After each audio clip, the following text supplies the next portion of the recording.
Thanks to the supporters of channel member Timothy Howland. 11 players out for a total of £7 million. 8 players in for 700,000. Boys and girls, that is how you do a January transfer window when you're in a relegation battle and you've got no money. We're giving a lot of players debuts for an FA Cup 4th round tie against Chelsea as a result.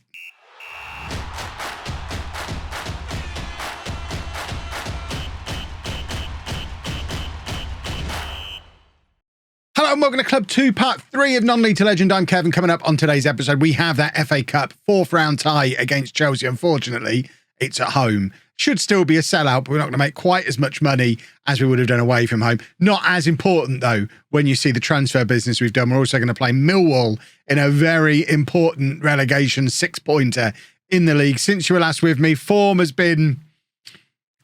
I was going to say hit or miss. There isn't really a hit in here. We've played 4 games, not won any of them. We have picked up a couple of draws in our most recent matches. We were victims of a last-minute equaliser against Peterborough and then scored 2 late goals ourselves to rescue the game against Sheffield Wednesday. So I don't consider it a disaster. League table-wise, we're in 20th place, so we're outside of the relegation zone, which ultimately is all that matters. We do need to be a little bit wary that both Hull and Rotherham and Cambridge, in fact, but they're quite far behind, but all 3 of them have a game in hand over us. So we're not completely secure in our position. We do still need to pick up wins. Hopefully we'll beat Millwall, who are directly above us in the league today. But the real headline is the transfer business that we've done. We've been very, very busy. We'd made a start on this in the last episode. Richardson, Latham, Pemberton, I think, had all left in the last episode. Lots more of these young players have gone out on loans, but the real headlines: Emil Rees has gone to Midtjylland for £1.3 million. Yes, we've sold him at a massive discount. He was valued at this kind of range when he was with us as well, but no one was offering near the top end of his range, and he was earning like 15 grand a week, which was roughly what we were over our wage budget by. So we just made the decision that he was the one to sacrifice to allow us that little bit of wiggle room. Really, that was the spark that started off our transfer window at the halfway point of the transfer window. And then towards the end of the window, in fact, just before deadline day, we did end up selling Freddie Woodman, who we nearly sold in the last episode.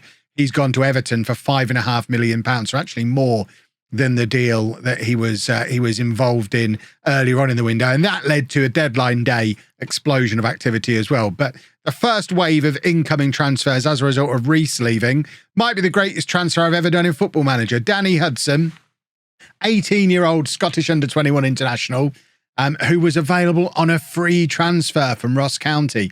He'd played all season long for Ross County without a big boy contract. He was still on a youth contract, despite the fact he was playing regular football for them in the Scottish Premiership. He's scouted as a player who was already as good as any of the other strikers that we had.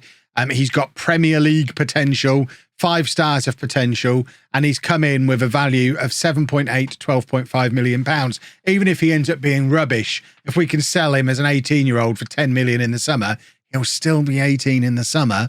That is a huge piece of business for us. The fact that he's come in, scored on his debut, and looks pretty decent as well is only going to be a bonus. And he is a very quick young forward. So that's your Rees replacement straight away. We then went about trying to kind of repeat that. We wanted Lightning to keep striking. So we signed a young Scottish goalkeeper, Vincent Angelini.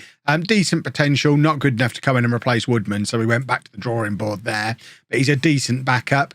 Another young player, Josh Wilson Esbrand, on loan for the rest of the season from Manchester City. The big areas we needed to strengthen were the fullback positions. We didn't really have any.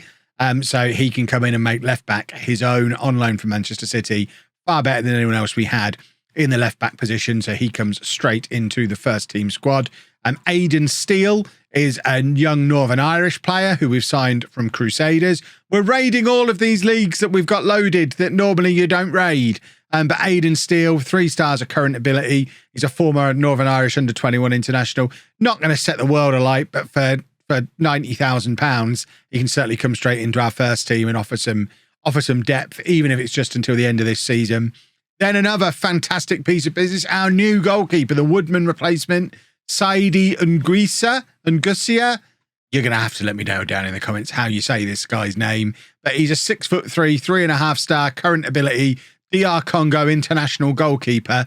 who rather than 18 grand a week like Woodman was on, wants 2.9k a week. I actually got a Steam achievement for that signing because it made the fans so happy that we'd brought in a player even better than the one we sold for a bargain price. So we have we've actually upgraded in goal. We've then signed a young right back, continuing to try and strengthen the fullback areas. Claudio Parlato is a 21-year-old Italian wing back. Only 2 stars of current ability, but bags of potential. And will be given the opportunity to develop that potential with us. And then 2 more fullbacks. Owen Beck is a 23-year-old left back who's come in from Liverpool for £55,000. And then Simon Darlington is a 17-year-old Welsh under-18 international right back. Again, plenty of potential. He's come in from Cardiff Met Uni as we continue to raid the smaller leagues. So all in all, 8 players in for 700,000. That 100,000 was already spent before I arrived, and 11 players out for just about round about £7 million. So I consider that a good piece of business, really. We've got transfer budget left. We're comfortably within wage budgets now, and we've got money sat in the bank. That is a good transfer window, as long as those players end up any good. We've got more players. We've not really sold a lot. We've sold Reese, who we've replaced with a better option in the shape of Danny Hudson. We've sold Woodman and replaced him with an upgrade in Anguissa. And then we've signed another 6 young players who may or may not be any good to fill up the squad gaps that we had, so we can start doing fancy things like having a full bench and not playing wingers at fullback. So, I mean, I see it all as a positive. A lot of those are making their debut today, though, against Chelsea. So this could get messy fast. But we are going with a debut for Anguissa in goal, a debut for Wilson Esbrand, a debut for Darlington with O'Brien and Diaby in the middle. We've then got Whiteman at the base of midfield, McCann alongside Steele on debut in central midfield, O'Neill then behind Woodburn and Hudson, who has played a couple of games for us now. We actually are in a position where we've got a full bench, even with a few injuries. We've got 3 goalkeepers. It's all very fancy here these days, boys and girls. But let's have a look at these new boys. I'm very excited to see these new youngsters in action. If just a couple of them end up being any good, that's fine. That's non-league to legend transfer business right there. The nature of not being an attribute guy, the nature of relying on my scouts, relying on my staff, raiding these smaller leagues, looking for bargains. It's much more like real life transfers as far as I'm concerned. Yeah, several of these might be a flop, but if Hudson's really worth 10 million, it's all worth it. If Darlington turns out to be brilliant, awesome. The rest of them can be rubbish. It doesn't matter. We've got 2 then that are great. This is the most wheeler-dealy transfer window I've ever done. I had so much fun playing through that January transfer window. Now we just need to have a few stars start to emerge in the second half of the season. It's all for nothing if we get relegated and fired. Must stay in this job now to have the opportunity to either sell these boys on at a profit and start a little conveyor belt going, or keep them around, watch them become good and start to move up the league. Either of them, perfect. But it does rely on us not ballsing up the rest of this season. 23,400 people crammed into Deepdale for this one it's just exciting times, isn't it? More money piling in. Chelsea playing the good old boring flatback 7 that Football Manager 2023 is oh so famous for. Love seeing that. That's going to be fun for us to break down. Poor Danny Hudson at 18 years old, who's only played 3 games in English football in his career, has got to try and break down a Chelsea back 7. I suspect he's not going to have the best of times today, but you never know. Stranger things have happened. Maybe he has a hero-making performance today and Chelsea give us 10 million for him in the summer. I'd take it. I'd be on board with that. We just want money piling in at the moment. I still don't have any attachment to any of these players yet. I'm just trying to sort out the off-field stuff so we can focus on-field a little bit further down the line. He has got really grey hair, our goalkeeper. How old is he? That is a grey head of hair. He's got more grey on his head than I've got in my beard. How old is he? I thought he was in his 20s. We just need to check in on this grey hair situation. Where is he? I mean, that's not grey hair there. He has been treated rather harshly with the in-game animation, I think. He's got a completely grey head of hair. Beautiful. Oh dear, that doesn't bode well, does it? It's Chelsea. Come on, let's not worry too much about him not saving shots from Chelsea. It's Chelsea.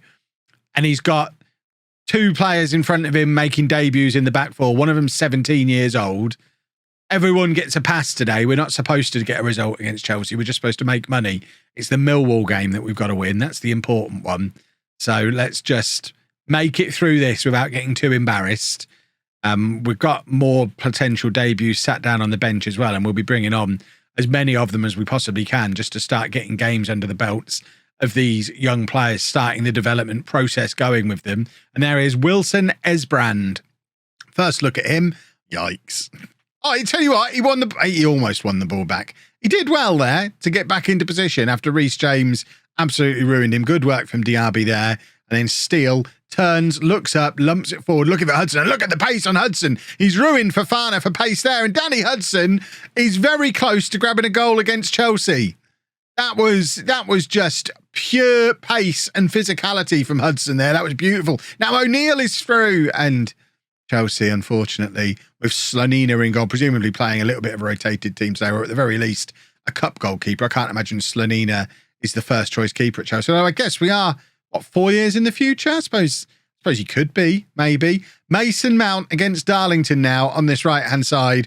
Darlington not able to track his run, and Romelu Lukaku. It's February, and Lukaku's just got his 21st goal of the season. That's alarming, isn't it? And this is like a 33-year-old Romelu Lukaku as well, who apparently has learnt to score goals again, which is not ideal, really. They've gone to a more grown-up formation as well, which doesn't bode well for us. They've decided they can go and grab goals against us today, which is probably a fair assumption. And I think we're going to now make a few changes of our own. Is that what we're calling him? Siardi? Is that what he has on his shirt? I thought that was his first name. I'm so confused. Right, Darlington's going to come off. Ryan Fredericks is coming on. And we are then... Oh, poor old Hudson's not had a good game. Ida can come on for him. Owen Beck, let's give him his debut at left back. Who else have we got that we want to have a look at? None of the other new boys are there. So that'll do. Didn't we sign another right back? I feel like we signed 2 right backs, but we've only got one of them. Where's the other one? Is he not fit? That's trouble. I'm sure we definitely signed 2, didn't we? Didn't we? Did we sign? I feel like we signed 2. Right. Steele is going to come off for Holzhauser. And we're also going to take off O'Neill. In fact, we'll put Holzhauser further forward, and we'll bring Show on in central midfield as we look to just see the game out. We've not been humiliated here, I don't think. 3-0 against a team like Chelsea. That's fine. You can't really expect any more than that. We had that one moment with Hudson where it looked like we might sneak a goal, but hopefully that won't have affected our morale too badly. And we can go into this Millwall game and grab a result. That is 5 games without a win, though. And Ben Woodburn's now not scoring. I mean, join the queue. Nobody's scoring here. That's how it works. Right, we do have a slight problem. It's a Jake O'Brien problem. He wants a new contract. We can't afford to give him what he wants. And he's got in a mood about it. And 8 first-team players are agreeing, and I can't cheer them up either. We've dropped down to poor managerial support and an average club atmosphere, all because we can't give this guy the £20,000 a week that he wants. We capped it out at 15,000, which would still make him one of the highest paid players at the club. He'd be the 3rd highest paid player at the club. The only 2 players beyond him are old men who we're trying to get rid of because of the amount of money they earn. But he won't accept 15 and just keeps, he's not even negotiating. As I reduce it down to what we can offer, he then immediately just withdraws from negotiations. His agent is a complete tool sack.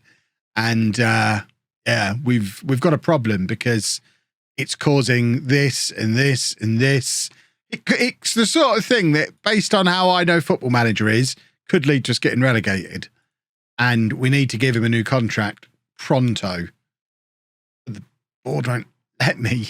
They won't let me go up to £20,000 a week. It'll be fine. This is the team for Millwall. We found the other right back, by the way. He was down in the under-18s. But there he is. We've brought him up into the first team squad. He's not going to play today, but we have at least found him. Fredericks is coming back in at right back today rather than one of these young kids. We're playing an important league game. We should at least play the guy with all the Premier League experience rather than a teenager who's completely untried. Wilson as Brand stays in on that side, though, with Story and O'Brien in the middle. We've changed Anguissa to a goalkeeper rather than a sweeper keeper because it's what he prefers. So we'll let him do what he prefers as he gets settled in. He'll be a sweeper keeper eventually, but not just yet. McCann and Steele in midfield with Holtzhauser behind Ida and Hudson. We're trying the two of them together because they are our two best strikers. So let's try playing the two of them together. I don't really want to play Adam Ida as a target man or a complete forward. I don't really like either of those roles. So we're going to try him as a pressing forward. Either of these strikers theoretically should be as good as a pressing forward as they are at being an advanced forward, but both of them have only scored goals for us playing as advanced forwards. So we might even go down the route of the good old double advanced forward, which I don't really like doing. I like to have the strikers doing slightly different things. Ideally, I like to have one dropping a little bit deeper than the other, but I hate pressing forward on support. So we're going both of them on attacking instructions. Let's see how they get on. Hudson out on the wide, out on the wide, on the left, crosses it in to Adam Ida, who is there to show the two of them linking up immediately. 14 minutes in, it's the cross from Hudson, the header from Ida, and we're 1-0 up in a hugely important game. And this is good work from Hudson and a really good header from Ida. Hudson does have the interesting ability to be able to play out wide and either wing as well. So we're not married long-term to this diamond. I like it. I think it suits what we've got here at the moment. We don't really have any proper attacking wingers at the club. We've got the likes of Fredericks and Brady. But again, they're old men. I'm trying to get rid of using them at fullback. I don't want to bring them in as wingers instead. I'm not sure what Whiteman has done there. He's caused all sorts of problems for us. The ball was being cleared and he does a diving header to direct it back into our penalty area, which is bonkers, but we have got away with it. But yeah, without really having any wingers at the club, I'm not forcing the idea of playing with wingers until we're at the point where we feel like we can or we have to. But Hudson certainly could play wide on either wing with Ida through the middle, which leaves us then only needing one winger to play a slightly different system. I mean, someone like Wilson Esbrand could play on the left-hand side. We could easily do a front three of him, Ida and Hudson if we wanted to do like a 4-3-3 or a 4-2-3-1 with Holtzhauser still in behind. There's more options. Now we've got a slightly bigger squad with a little bit more flexibility. We do have a few additional options to what we had before, which we might toy with as the season goes on. But if we win today playing the diamond, then clearly the diamond is the one for us. McCann does well to win the ball back in midfield. Dances into the area. Probably should have been looking to play that into the path of one of our centre forwards. Has the shot from range and it's straight into the arms of the Millwall goalkeeper. But we now have a corner. Set pieces have been a big thing for us since I've arrived here in Preston. It didn't really work out there. And we've got Adam Ida on the edge of the penalty area, which seems like a bad idea. We might need to fiddle with our set piece instructions. Ryan Fredericks doing very well, though. I thought that had gone behind for a corner, but apparently that was a shot. So he didn't do quite as well as previously described. It's Millwall with a goal kick. Can we win the ball back here and then go and score a goal, please? I'd feel much happier if we were 2-0 up. We've won the ball back. We've done part of the job. McCann looking to play it forward. Ida slots it into Hudson. Hudson already made a goal for Ida. Ida tries to return the favour, but unfortunately, Hudson can't turn it into the back of the net. But we're looking good. We look good value for another goal at the moment. We are attacking. It is all Preston. We really should be grabbing a second goal before half-time just to make us feel that little bit more comfortable. And his Story, as we look to build from the back, Story forward to Whiteman, and now Wilson is Brand. Plays it forward to Ida, he nods it down to Hudson, and there is Danny Hudson. The linesman's got his flag up. I mean, I've seen enough in this first half to indicate this can be a strike partnership. Yes, Hudson strayed offside there. He's still a young lad. He's got a lot to learn. But Ida doing a very good, I mean, he's playing like a target man. He scored one header and set that up with a flick on. I've told him he's not a target man. He's still playing like one. So we might just make him a target man and I'll get over the fact I don't really like it as a role. Although really pressing forward is just a bit more of a mobile target man, isn't it? That's fine. That's a very important challenge from Story. Goodness me. Millwall would be absolutely mugging us if they grabbed a goal here. It has been all Preston in his first half, but Millwall have had a couple of attacks as we approach half-time, and we could do without any of that nonsense. Thank you very much. Saidi, please, comment section, help. How do I say that guy's name? Fredericks on the right-hand side. Come on, this is where the second goal comes from. Ryan Fredericks. He's got 2 young right-backs to compete with for the rest of this season now. He's not a nailed-on guaranteed starter anymore, so he has to turn in the performances for us. Steele winning it back in midfield, and now just knocking it around nicely, doing our little vertical ticky-tack of things. That's not what I meant when I said pass the ball around and do ticky-tack of things. And completely against the run of play, as far as I'm concerned. I mean, the match stats do indicate slightly differently, but we should be 2-0 up. It should not be 1-1. And this is the same thing that happened in the Peterborough match, same thing that happened in the Sheffield Wednesday match. We're just not killing teams off when we're on top. Although we've had a couple of matches where we have scored decent amounts of goals, you can still see there is that stench around the club of just not being ruthless enough. That was the huge problem that this team had earlier in the season. We're going to go attacking. Before I arrived and they just weren't scoring goals. We have started scoring some goals. We're just not scoring enough goals. And we're still a little bit porous at the back, as you saw there. Whiteman gives the ball away. It's sloppy. Can somebody just get a hold of it and stick it in the top corner? Just do a goal now, please. Not you, Millwall lot. Whiteman, I think he's got sent off here for the most nothing challenge you'll ever see in Football Manager. But he's already on a yellow card. He's just stepped across the guy there, and it's a second yellow card.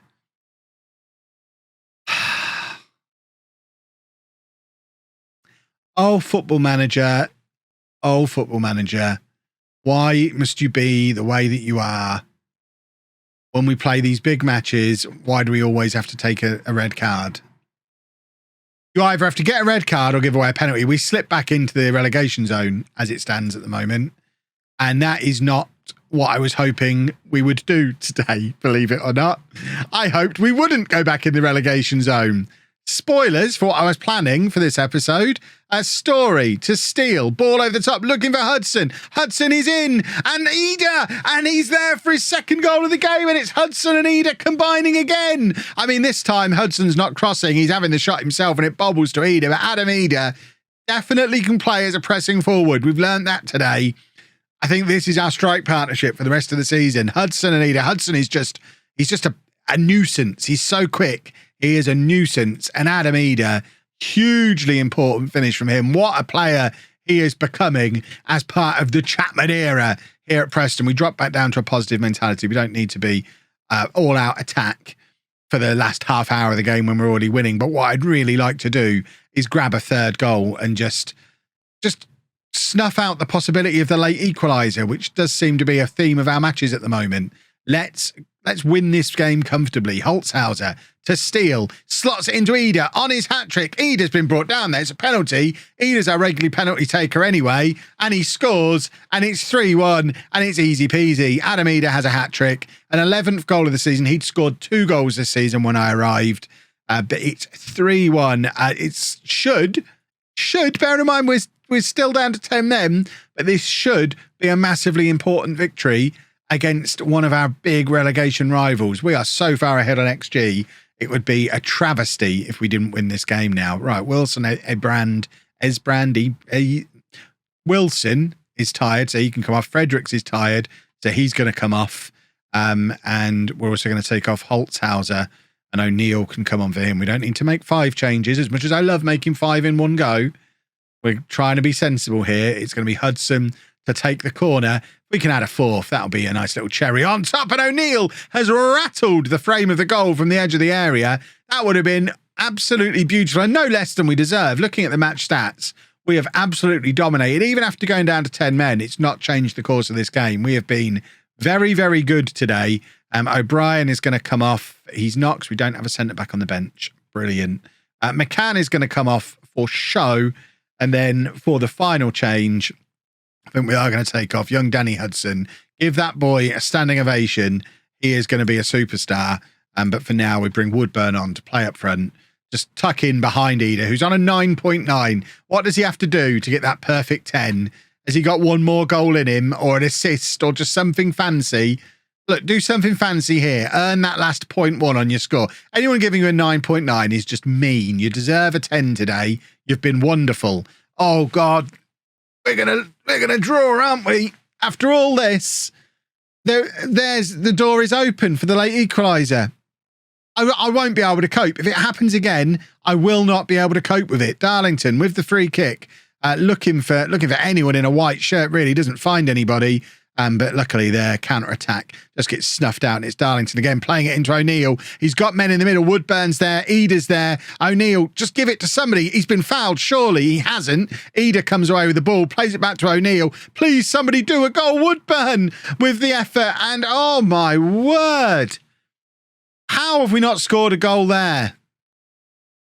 Please, can we just have the final whistle, referee? It would be such an injustice if Millwall get back into this game. We do get the final whistle. That was far too much like hard work. We were so much better than them, and it just didn't show in the scoreline at all. But the important thing is we do pick up the victory. We move back out of the relegation zone. 28 points from 31 games. We still need to win some more matches. We're still only 1 point clear of Millwall. But the important thing is we're not in the relegation zone, and that's how things need to stay. We're still not going to charge all the way through to the end of the season. We're in a relegation battle. I think we'll come back tomorrow somewhere around here and then finish the season off in the day after. But what an important man this man is. Goodness me. Goodness me. If you've enjoyed that, please make sure you leave a nice big thumbs up on there for me. Subscribe to the channel for daily Football Manager videos. And thank you very much for watching.